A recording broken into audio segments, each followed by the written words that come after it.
Hello everybody, in today's video we're going to be going over some colder temperatures which are going to be taking over the eastern and central United States, especially over the next 3 weeks. As we start to get into early November, we're going to start to see some snow piling up, especially in areas around the Rockies, and then we're even going to start to see some snow start up in areas like the Midwest, the Great Lakes, and the interior Northeast by the time that we reach mid-November. So we're definitely starting to get back into the swing of things. We're going from a very mild October into what is seeming like a fairly chilly November. So we're going to start to talk about the temperatures, and then we're also going to be looking at the possibility of some snow. We're not going to go in depth into the snowfall, but we will at least take a look at especially the Canadian snow cover, because that will have an impact on how cold things get down in the United States. So here's a look at what the current National Weather Service page looks like. You can see that we have some flood watches up in Washington and Idaho, as well as some wind advisories in parts of Idaho, Montana, Kansas, New Mexico, Oklahoma, Texas, Alabama, and Georgia as well. As well as a little bit of Tennessee. So that's where we have those wind issues for right now. We have some tornado watches up for Mississippi and Louisiana, and those might be extended a little bit further east. That all depends on whether this line of storms can actually hold up, even as some of the lower part of that system starts to go over some of the Gulf of Mexico waters. So that might help to break it up a little bit before it ends up crossing over into Alabama. But again, that's still something that we have to see. We still don't know whether that'll be the case or not. We have some red flag warnings in effect for parts of southern Texas and western Texas, as well as some freeze warnings in southwestern Texas for right now. Yesterday we had a high temperature of 103 degrees in Rio Grande Village, Texas. The low temperature was 13 degrees in Crestview, California. Highest rainfall report was in Wayne, New Jersey, where they got 4.32 inches of rain, and the highest snowfall report was 42 inches 1 mile northeast of Mount Rose Summit in Nevada, which is right around the Lake Tahoe region, and they saw 42 inches. That was the highest report. The next closest was about 36 inches, and that was over various parts of the Sierra Nevadas, and that extended also over into parts of California and Nevada, mainly over this area that saw the heaviest of the snowfall. Now, if we look at that map, just real quick to give you a good idea of what actually happened, you can see those really high numbers that are getting up above 2 feet, even above 3 feet in some of those spots in the Sierra Nevadas, where you saw over 2 to 3 feet of snowfall, really high amounts. But it was not exclusively for those areas. We also saw it up into the Cascades of Washington and Oregon, as well as for some of these mountains in central Idaho and western Montana. It even extended into the Rockies of parts of Wyoming, Idaho, Nevada, Utah, Colorado. They all saw a good, decent amount of snowfall. So this was not just for California and Nevada, but it actually did extend fairly far inland, where you saw a lot of that snowfall. We also saw some snowfall up into the highest elevations of the Northeast, so areas like upstate New York, again in the highest of elevations, the central Vermont and northern Vermont, as well as northern New Hampshire and the northwesternmost corner of Maine, also at least a little bit of a coating of snowfall. And again, that's only in the highest spots. So heavily wooded areas, not a lot of population in those spots, and it was mainly in the mountains. So lower lying areas really were not affected by any of that. So it's already a sign that things are starting to cool down a little bit. And if you don't want to look at the snowfall map to show you that, you can just take a look at the next 7 days in terms of temperatures, because you'll start to see a real cooling trend over the next few days. So we do have a little bit of colder air into the Northeast and also into the Rockies as of right now, which means that we have a little bit of ridging up into, not even really ridging, but just kind of the warmer air in between these two systems over the central United States. So this is what our pattern looks like as of tomorrow morning. So this is Thursday morning. October 28th, with the low temperatures, you can see that we're getting into the 30s over some spots. For a wider area, we're looking at the 40s and 50s. So overall, not too chilly of a day. Now, what you do want to pay attention to is this cold air, which is up into Canada. So it's all the way up into British Columbia, Alberta, Saskatchewan, all dealing with some fairly cold temperatures. And you can kind of tell that there's a bit of a line between the warmer and the colder temperatures. And this line is going to be steadily moving further to the southeast, and as it does so, it'll eventually cross over into the United States, and also it'll cross over into the eastern United States as well, which by this point, by Friday, is actually looking fairly warm, with the exceptions of New England as well as the Midwest. But the rest of the eastern half of the country looking fairly mild. You're having lows into the 50s and even 60s over some spots. Now, if we move this on to Saturday, this is when things are really going to start to change. So from Saturday and Sunday into Monday is when you're going to start to see the transition into a colder temperature pattern, and then by next week is when you'll start to see that really take full force, especially if you live in the eastern United States. So by Saturday, we have 30s into the central and western part of the country.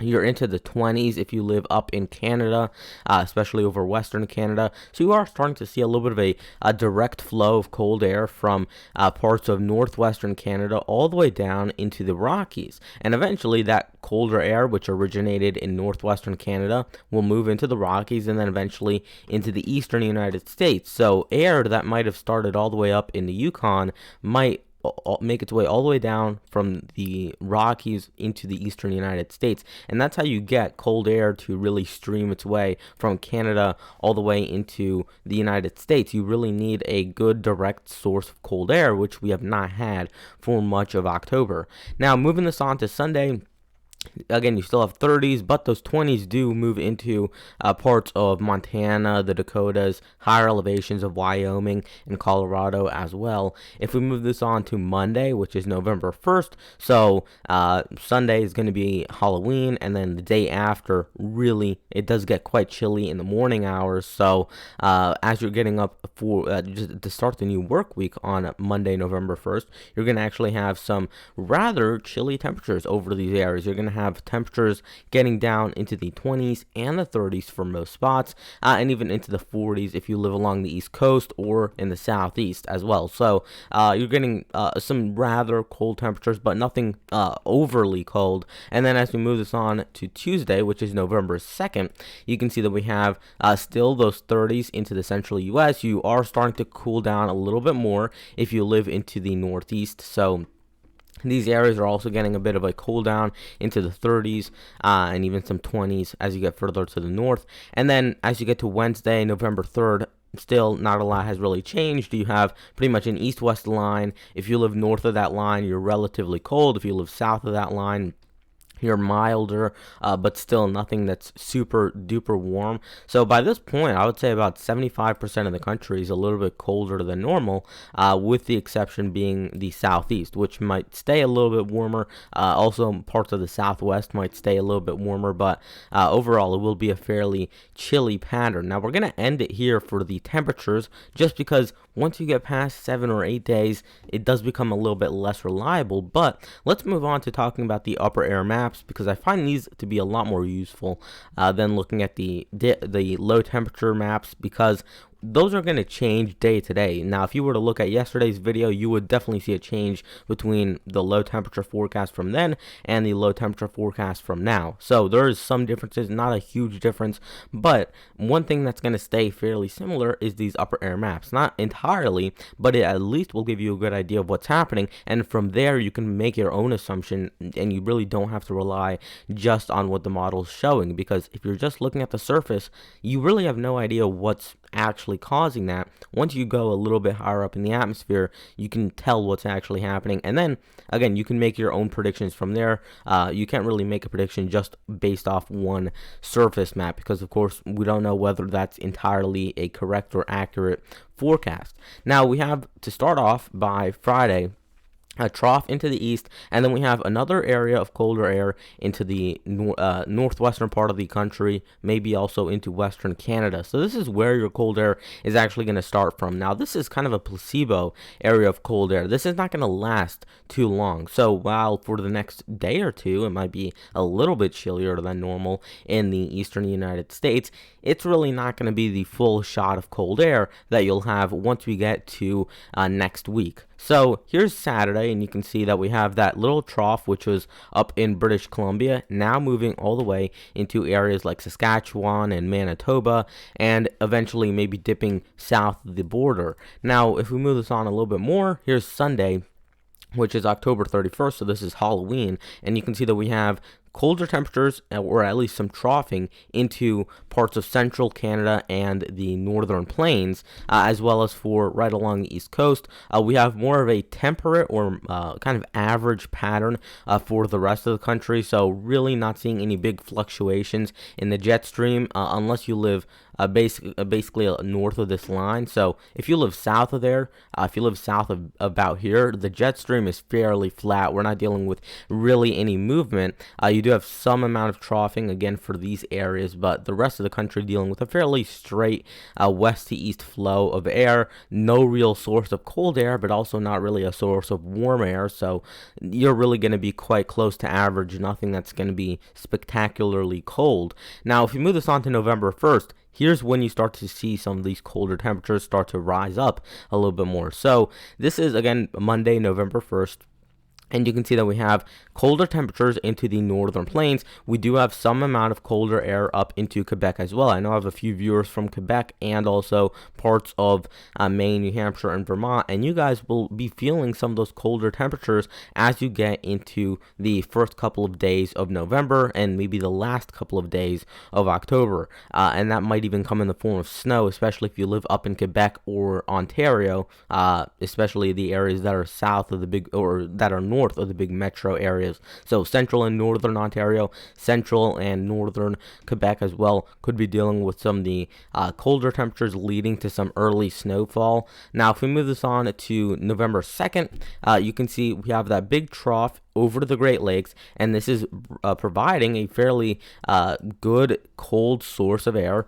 We have a big flow coming in from parts of central and northern Canada all the way down into the United States, with your low pressure, which is kind of just holding down the entire jet stream and dipping it a little bit further to the south, allowing for some of those colder temperatures to escape a little bit further down. Now, if we move this on to November 3rd, you have that trough still into the central United States and the eastern United States in general. The main system is still up into parts of Minnesota and Ontario, but you do have some shortwave troughing up into the central and southern United States. So you do have some amount of extra low pressure added onto there, where we have a few tinier systems moving within the bigger broad system, bringing in all this colder air.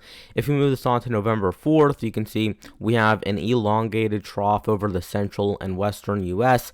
So we still have that system staying over the United States, but also look up into Canada. So now that the United States is cold, that means that Canada is probably going to be a little bit warmer. So you're dealing with some fairly warm temperatures up in Canada, and it looks like that's going to be the case if you are going to be cold in the United States, unless you're dealing with one of those setups that's kind of like this, where you have a direct stream of cold air from the Arctic. If you don't have that and you have more of a cut-off low pressure system like we do in this case, you're going to have much warmer temperatures up in Canada, with a lot more ridging to the north. So that could help trap in some of the cold air, and that's something that would be favorable if you are a cold and snow lover, because that does mean that you're at least going to stick around with this colder air for maybe a couple more weeks, because there's really nowhere for it to go. And you also have this constant stream of lower pressure in from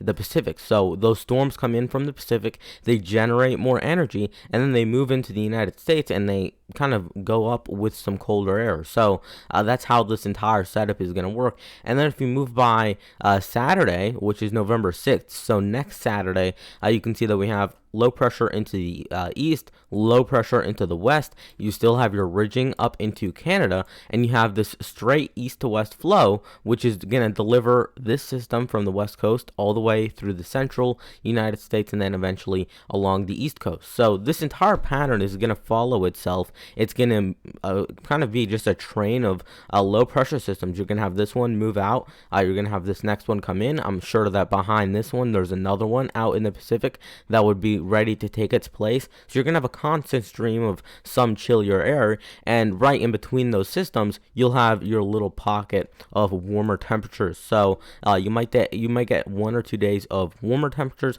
followed by maybe several days of seeing some cooler than normal temperatures. Now, just taking a look briefly at what the North American snowfall map looks like over the next 10 days. Now, don't look really at any of the specifics. Of course, there is some snow being forecasted for these areas. We're not sure whether that's actually going to happen, but I really wanted to show you, especially Canada and also Alaska with the snow cover. You can see that we've gotten a lot of snow in these areas over the past few weeks, and that's only going to be added on to. So the northern part of Canada is getting colder. You're getting snow cover to really pile up there. You already have a couple feet of snow on the ground in most of those spots, and it looks like that's going to be added on to. The Arctic Circle already starting to be covered with snowfall and ice again, so those areas definitely starting to cool down, and that is going to be again adding to the colder temperatures. If it is covered with snow over parts of the Arctic Circle where our cold air comes from, usually that means that more sunlight is being reflected back out, which means that it is going to be colder. A colder source of air means that eventually the cold air, which starts up in the Arctic Circle, would end up being a little bit colder once it moves into the United States. So it all has a downstream effect on us down in Canada or the US. So really, you want to pay attention not only to your specific location, but also to the areas around you, the entire country, and then also you want to look at the entire continent and the northern hemisphere in general, because everything is really interrelated when it comes to the weather. If you have a colder Arctic Circle, your temperatures in the long term are also going to be a little bit colder because the source of air is slightly colder. Now, if you look at the oscillations, we looked at this yesterday, and it has changed a little bit, but really still nothing too drastic. NAO is showing that it's going to stay fairly close to the average mark, so nothing really too impactful from the NAO. We're not expecting anything that'll be really too harmful in terms of colder air or anything that'll really bring in any warm air either, so it's going to be right in the middle. I don't think it'll really have a big effect on the pattern. What I do think will have a little bit more of an effect is the AO, because this indicates that the Arctic Circle, when it's negative, is in more of a state of flux, and it's a little bit more all over the place, and that can indicate that we have some more colder temperatures which are going to move into these spots. So you can see that when we have our cold dip, it also correlates with when the AO starts to go negative. So that would be right around Halloween, getting to November 1st, maybe for the first few days of November. Then it moves up a little bit, but by that point, we already have cold air trapped into the United States, and then it's going to go negative again, so you can maybe resupply some more cold air in that short maybe 5-day window when it goes negative once again. Now the PNA, I also think this one is going to have a big impact on the pattern. You can see that if you remember, for the earlier part of the month, it was extremely mild in the east and very cold in the west. And that's when we had a PNA which was closer to 4 or 5 standard deviations below the mean. Right now, we're looking at this one being right at 0. So the current mark is, I think, negative 0.2 or 0.3, but it is going to be going drastically higher over the next few days. And as it does so, you're going to see some very cold temperatures into the east. Now, what this basically does, what this is showing you, the PNA, or the Pacific North America Index, this covers the western third of North America and also some parts of the eastern Pacific. So if this is positive, that would mean that you have higher height anomalies in those spots, which typically would indicate ridging. If it's ridging in the west, that usually means that you have some troughing in the east, because it's not very typical that you would have the entire country undergoing one specific temperature pattern, because again, the continental part of North America is actually fairly big, so having just one temperature pattern over that entire region never happens pretty much. So if it is colder in the west, usually it's going to be warmer in the east.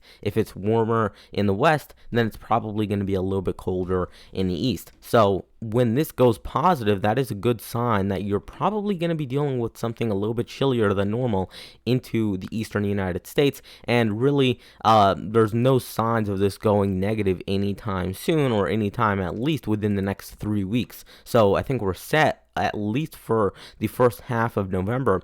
We'll have to see whether this holds up into the latter half of November, but at least for the next few weeks, it looks like this is going to be an interesting pattern. We're going to start to see a lot of areas get their first snowfall, and I'll be covering all of that on the channel with our snowfall forecast. So we'll have a lot of cool winter content to dish out to you guys. If you guys have any questions or comments that you want to share, just leave them down below. I'll try to answer them as soon as possible, or as soon as I see them. And again, that is going to wrap it up. So if you have any questions or comments, leave them down below, and I'll see you guys in tomorrow's video. Goodbye.